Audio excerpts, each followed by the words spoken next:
Hey everybody, so I am making the video today on the topic of religious trauma syndrome and the articles that were written by Dr. Marlene Winell. She is the author of Leaving the Fold and also runs a website called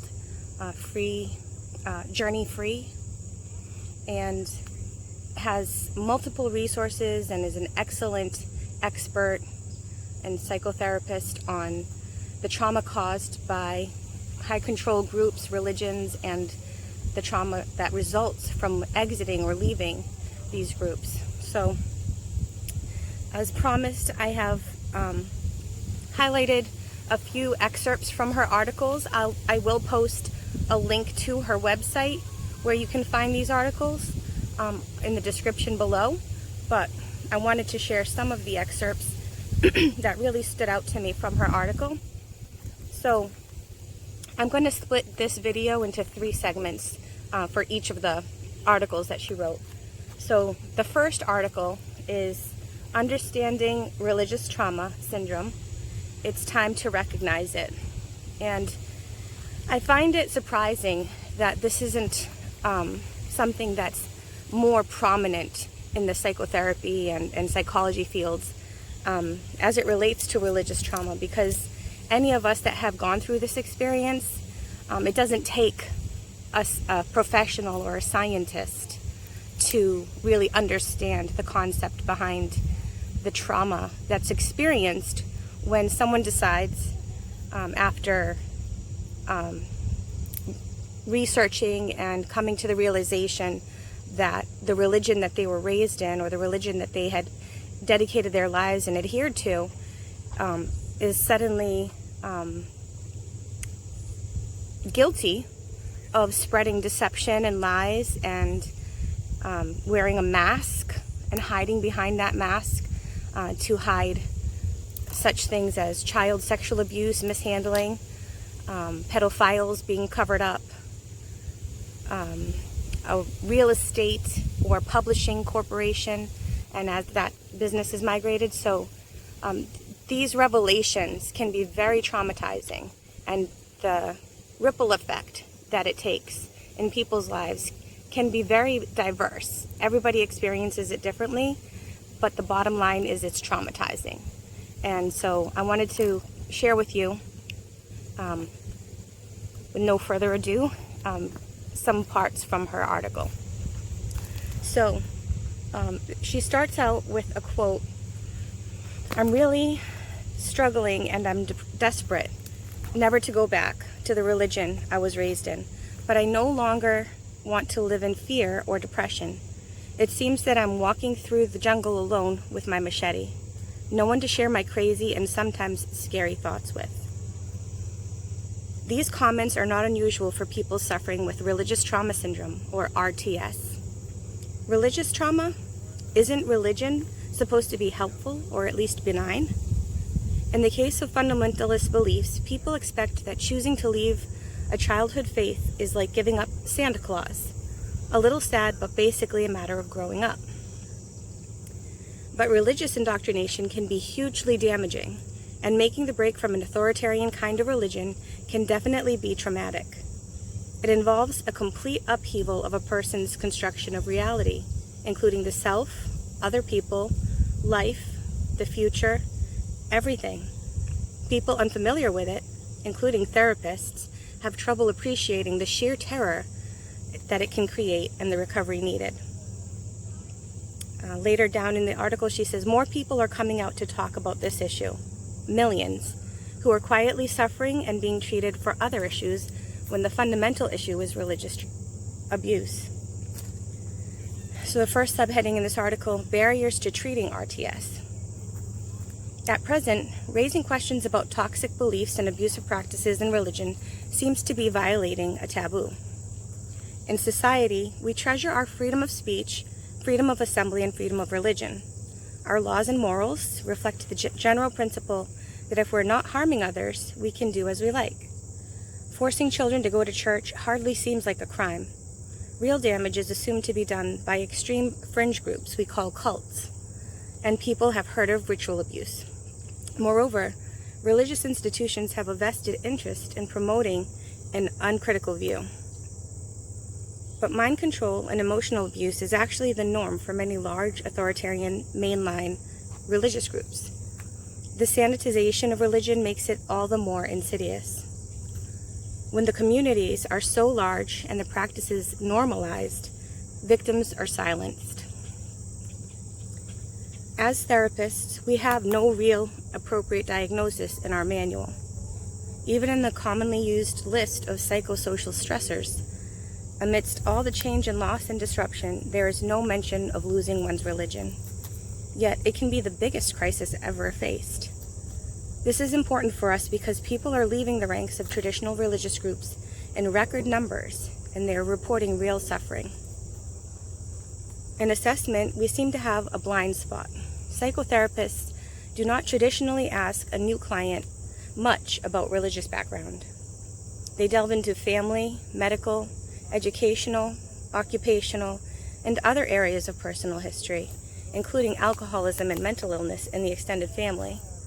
Yet, if a person had to attend a mind-controlling church several times a week, go to a religious school, perhaps be homeschooled, and conform to strict codes of belief and behavior for years on end, this is hugely important.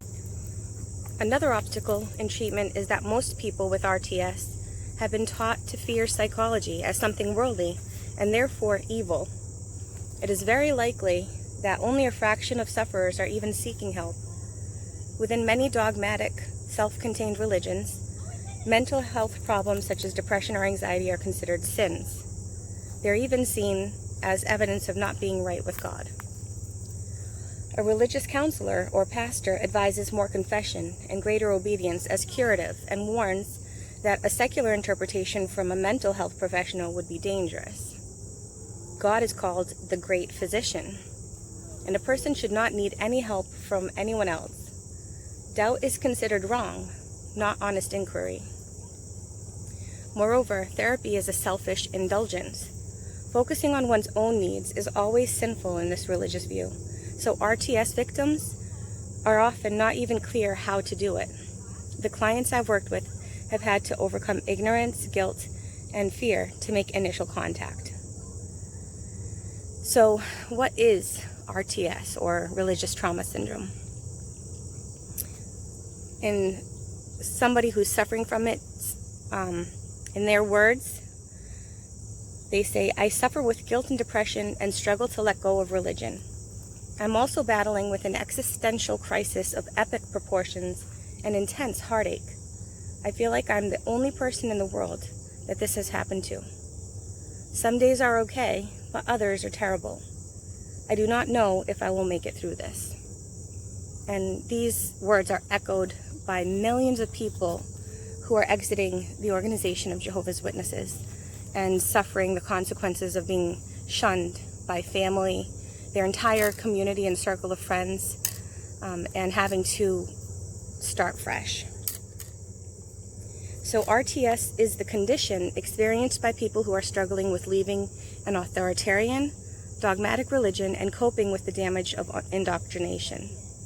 They may be going through the shattering of a personally meaningful faith and/or breaking away from a controlling community and lifestyle. The symptoms compare most easily with PTSD, which results from experiencing or being confronted with death or serious injury and causing feelings of terror, helplessness, or horror. With RTS, there is chronic abuse, especially of children, plus the major trauma of leaving the fold. Like PTSD, the impact is long-lasting with intrusive thoughts, negative emotional states, impaired social functioning, and other problems. With RTS, the trauma is twofold. First, the actual teachings and practices of restrictive religion can be toxic and create lifelong mental damage. In many cases, the emotional and mental abuse is compounded by physical and sexual abuse due to the patriarchal, repressive nature of the environment. Second, departing a religious fold adds enormous stress as an individual struggles with leaving what amounts to one world for another. This usually involves significant and sudden loss of social support while facing the task of reconstructing one's life. People leaving are often ill-prepared to deal with this, both because they've been sheltered and taught to fear the secular world, and because their personal skills for self-reliance and independent thinking are underdeveloped. Some of the key dysfunctions in RTS are 1. Cognitive, where there's confusion, difficulty with decision-making, and critical thinking, dissociation, and identity confusion. The second is affective, where the person experiences anxiety, panic attacks, depression, suicidal ideation, anger, grief, guilt, loneliness, lack of meaning.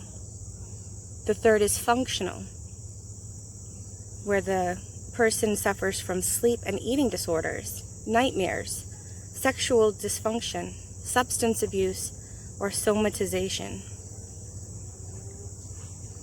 The final, fourth, is social and cultural, where the person experiences rupture of family and social network, employment issues, financial stress, problems acculturating into society, and interpersonal dysfunction.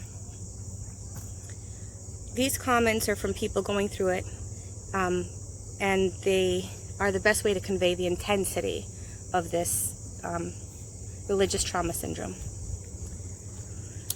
There's a lot of guilt, and I react to most religion with panic attacks and distress, even photos, statues, or TV shows. I guess although I was willing to it was like brainwashing. It's very hard to shake. It's been a nightmare. Another quote or comment from someone suffering from religious trauma syndrome is, "I had to move away from my home because I just could not be in the environment anymore. My entire family is Christian, and I struggle to explain to them what I'm going through. I feel extremely isolated, and sometimes I wonder if I'm going insane. And I'm extremely lonely, and I suffer from intense depression at times." So the severity of RTS ranges and depends on a number of factors. Persons most at risk of RTS are those who were raised in the religion, sheltered from the rest of the world, very sincerely and personally involved, and or from a very controlling form of religion. So this is the end of the first article on religious trauma and identifying what it is, defining it. So I'm going to stop the video here and pick up with the second article, which talks about the trauma that can be experienced from the religion when being a part of the religion.